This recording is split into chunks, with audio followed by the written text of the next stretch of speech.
Thanks for joining us on the Future Food Show. On this episode, we're excited to have Jim Mellon of Agronomics. Jim Mellon is an author, entrepreneur, and investor with interests in a number of sectors. He has substantial real estate holdings in Germany and the Isle of Man, as well as holdings in private and public companies through his private investment company. After leaving Oxford, where he studied philosophy, politics, and economics, he worked in Asia and in the United States in 2 fund management companies. Jim is the co-author of 5 books, all written with a view to identify emerging thematic trends leading to investment opportunities. We had a great chat with Jim and learned about his in-depth and hands-on experience within the field of cellular agriculture. Jim, I'd like to welcome you to the Future Food Show. Thank you very much, Alex. It's lovely to be here. Jim, it has definitely been quite some time in the making to have you on the show, and I'm really glad you're here. Tell us a little bit about your background. Well, I went to university in the UK and school in the UK. We traveled around the world as a family when I was young because my father was a British diplomat. And when I graduated, I had a sort of nomadic instinct, so I went to work in Hong Kong. And then I ended up in San Francisco for 4 years, and then I went back to Hong Kong for another 12 years. All the time working as a fund manager for mutual funds that were mostly populated by British investors. And then I started my own company, which did the same thing, more or less. And in about 2000, the company carried on, but I decided, because we took the company public and I got some money to do different things. And so I ended up investing in lots of stuff, including German property, which remains my largest single asset. And then biotech, where we started, my 2 partners and I started a number of companies, one of which we sold at the end of last year to Pfizer. And then because of the biotech background, I got very interested in the novel protein area, and because essentially the techniques come from biotech. And coupled with my own desire to see intensive farming at least reduced, if not eliminated, and the fact that we don't eat meat in our household, it proved to be a perfect combination for us in terms of our investment. So we started our company Agronomics, and we have another company called New Agrarian, which does more or less the same thing. And we've been on this journey for 4 years, and it's very exciting. 4 years doesn't seem like a very long time, but when you look at how much of the activity, I guess when that activity within the cultivated or cultured meat space started, that was actually in definitely the early days. When did you actually first hear about the, cell cultured meat technology? About 5 years ago. And I mean, maybe I heard about it before, but it became something important to me about 5 years ago. And as I do with every idea that I'm really interested in and want to do something with, I wrote a book.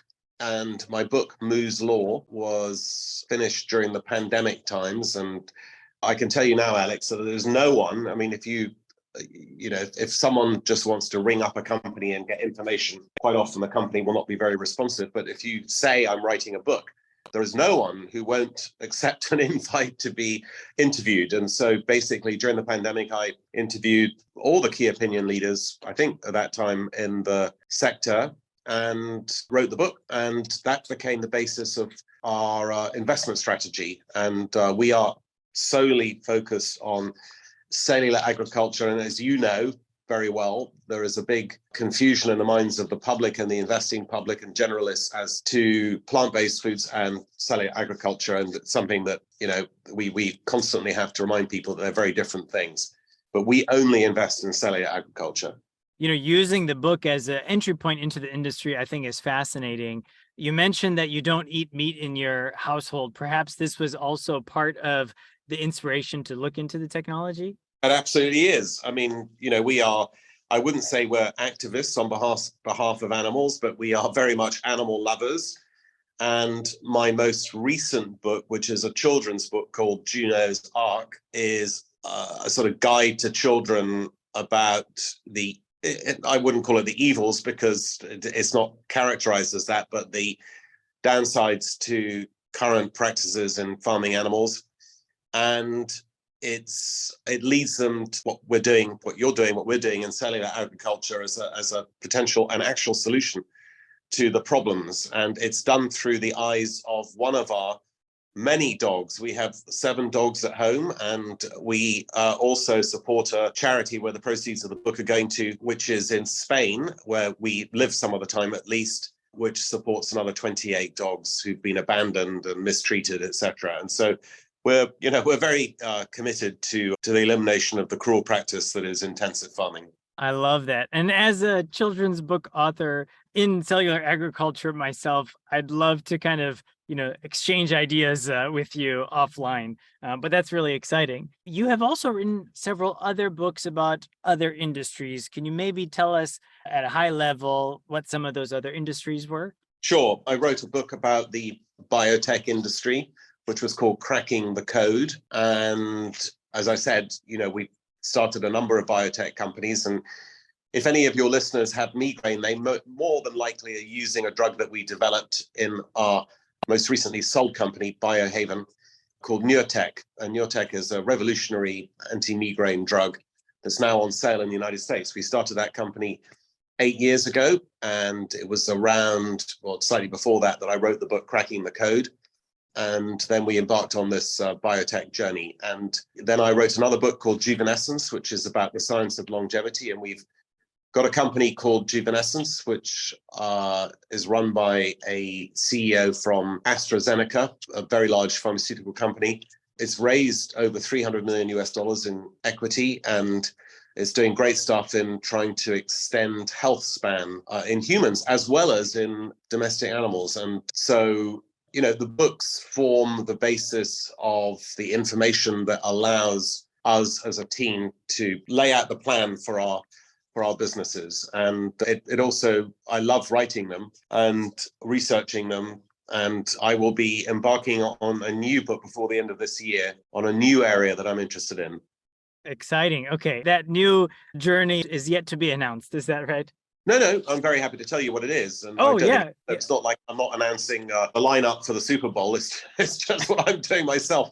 It's nuclear fusion. And so I'm doing a lot of investigation and research into nuclear fusion at the moment. And indeed, next week, I'm going on a trip to Oxford, which is one of the leading centers for fusion technology, to spend a day there. And I've spent several days around fusion companies in the last few months. So that's my next challenge. But in the meantime, I couldn't be more excited about what's going on in cellular agriculture, and the fact that, as you know better than I do, Alex, we're now at the point where these products are either about to be commercialized or are indeed being commercialized. And, we want the consumers to try them, and we want them to rapidly adopt them so that we can make a dent into the intensive farming industry.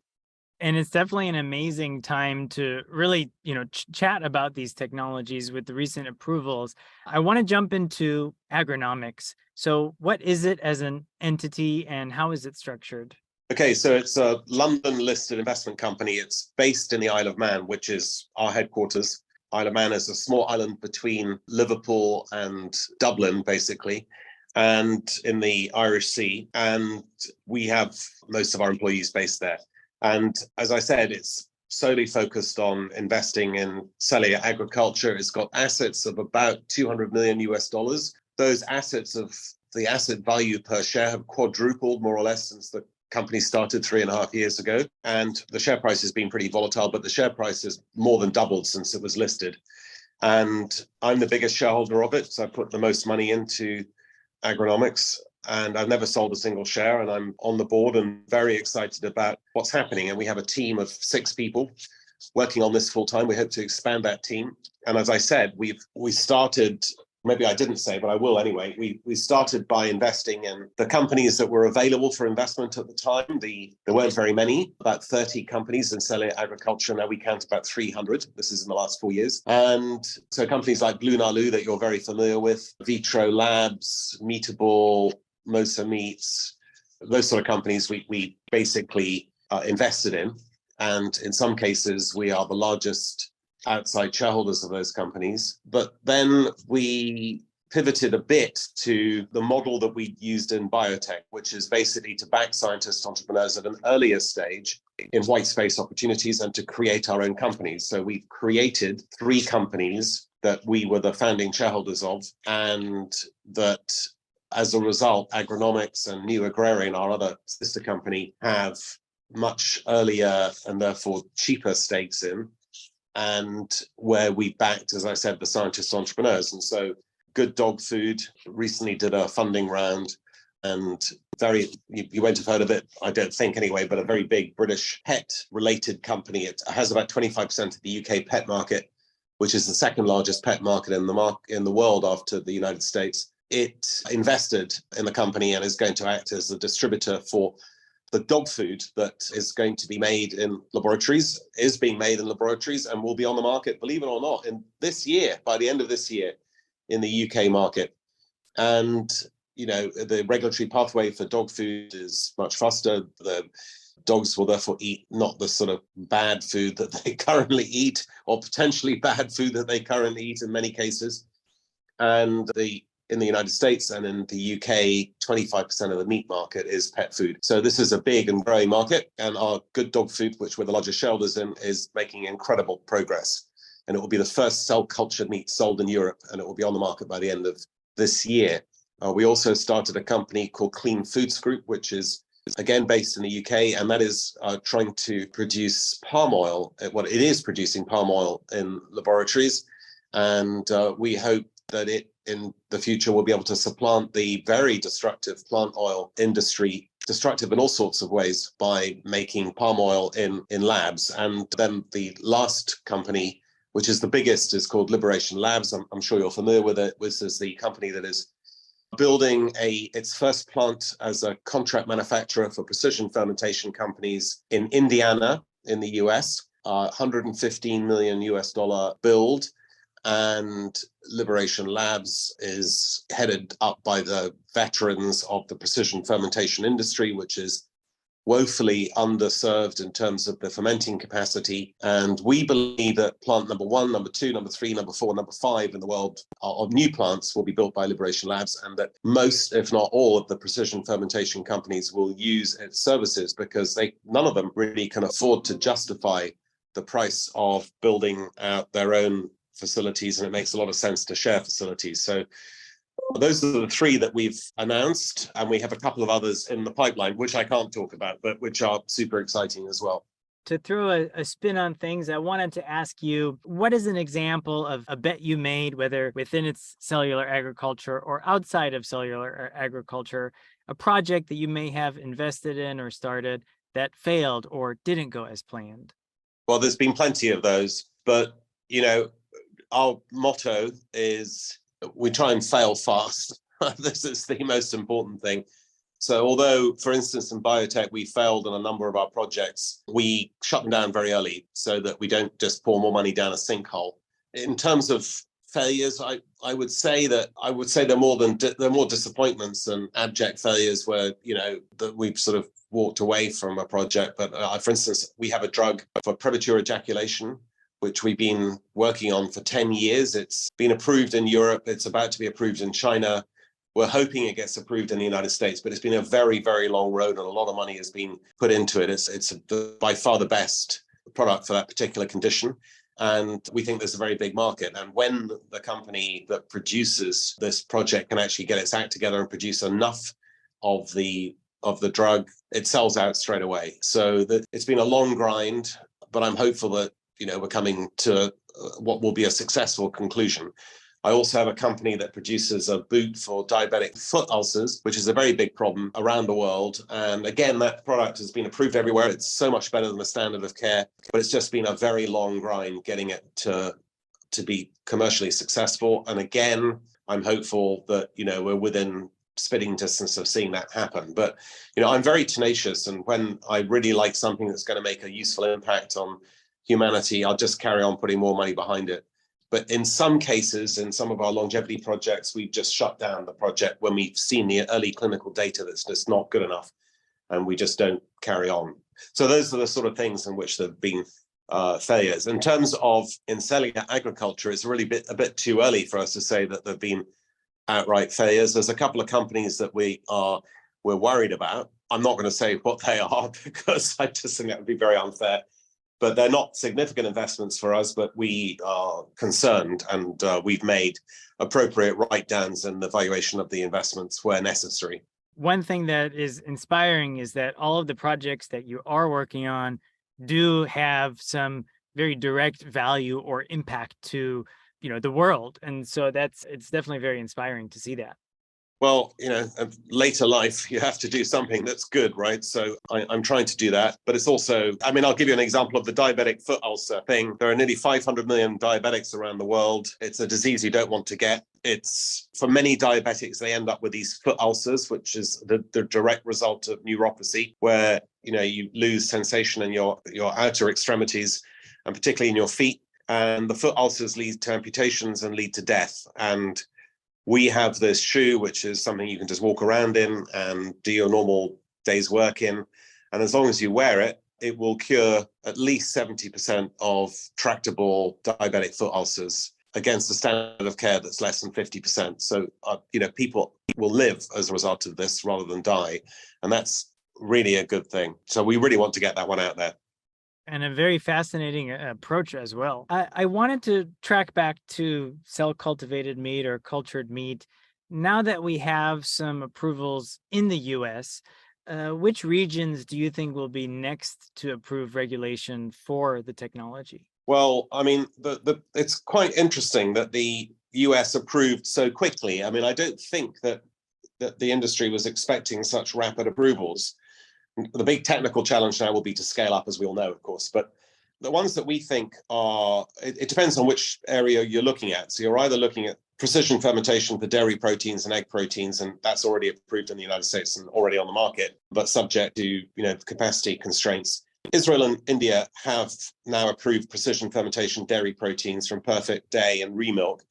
And I expect that almost everywhere will approve the same dairy proteins and egg proteins in the relatively near future, because there's nothing really controversial about them. The impossible foods, hemoglobin, which is stupidly unapproved in Europe, is now approved for consumption in Australia, New Zealand, and Canada. And we think that in Australia, New Zealand, and Canada, you'll get similar approvals for precision fermentation. So there's a sort of friendly regulatory environment developing in those countries. And indeed, in Japan, on the subject of cultivated meat, they are likely to be forward-thinking with respect to cultivated meat, especially as they're such big importers of meat. China has already included cultivated meat and cultivated products in its latest 5-year agricultural plan. So again, I would expect that we'll have rapid movement there. In the UAE, which is very food insecure, as you're well aware, we expect approvals trailing very quickly after the United States for cultivated foods and precision fermented foods. And the UAE is a very interesting place because it's very forward thinking. They've got lots of money and they import 95% of their food. And even here in the UK, we're now beginning to see a divergence with the European Union, which, as you know, is the most foot dragging of all the international organizations in terms of approval of anything in respect of novel proteins. But in the UK, the FSA, which is the Food Safety Agency, has set up a dedicated team to assess applications for cell ag products, and I would expect fairly rapid movement. I've spoken to government people here on that, and indeed the UK government has announced a £12 million investment to launch what's called CARMA, C-A-R-M-A, as a cellular agriculture manufacturing hub in Bath, and our company, which is doing the palm oil, which I mentioned earlier, is based there. So, the floodgates are open, Alex. I think that I'm so excited about the fact that the US has approved these two products, and it's going to be completely different in many, many ways to what's happened to plant-based foods, which, as we know, in many cases have been a disaster. And we're just, waiting with bated breath to see, first of all, if the company is going to execute on building up scale and reducing prices, and secondly, if consumers will adopt. And my general view is that some people will be able to execute very successfully, and that consumers will buy anything that's produced for the next 10, 20 years, because there just won't be that much produced. So relative to what's eaten at the moment. So we're at a very exciting time in our industry, really super exciting time. Absolutely. And I think scale is key. I was actually just chatting with Lou Cooperhouse earlier today, and he shares the sentiment. So I think, this is really, you mentioned something like, floodgates are open. I think it is super exciting to hear that. They are. And Lou obviously is a chum or a friend of ours, and we are significant investors in Blue Nalu, as you know. And their pivot to tuna was a very, I think, intelligent move. And hopefully they'll have a product on the market by next year. And that will just be revolutionary for the fish industry. And I think will face very little resistance. They've got enough offtake agreements in Japan. They've got enough margin because of the high price of Otoro cut tuna, as you know, to create almost instant profitability.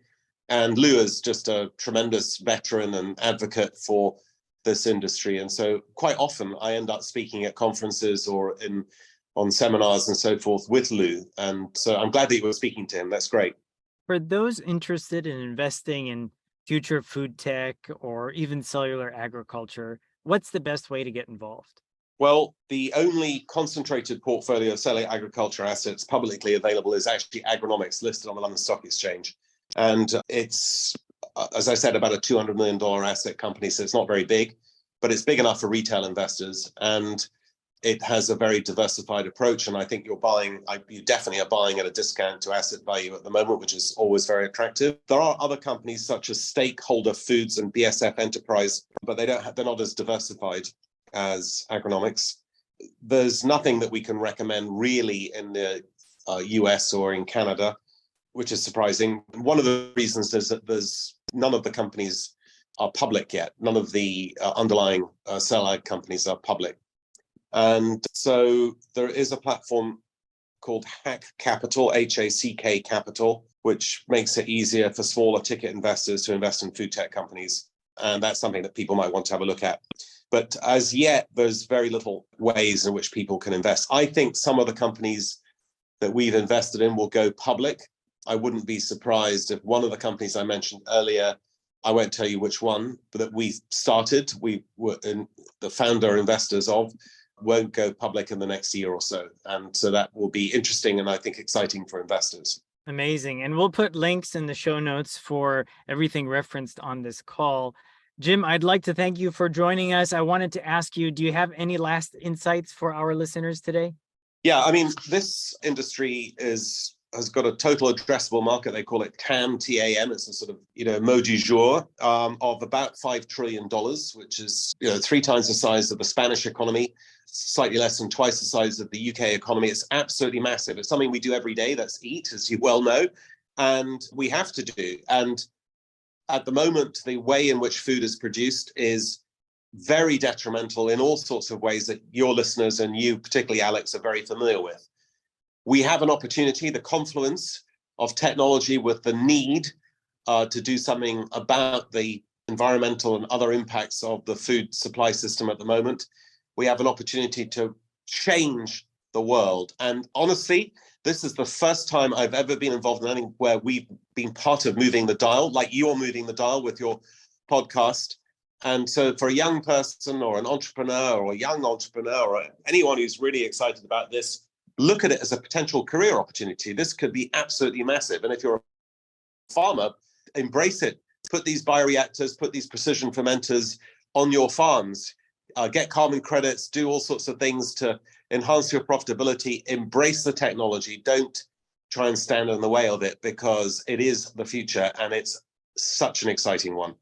Never said this before, but if you have the chance to rewind as you're listening to the last 30 seconds, you definitely need to hear that again. That was a great note to close on. Jim, thanks so much for being a guest on the show.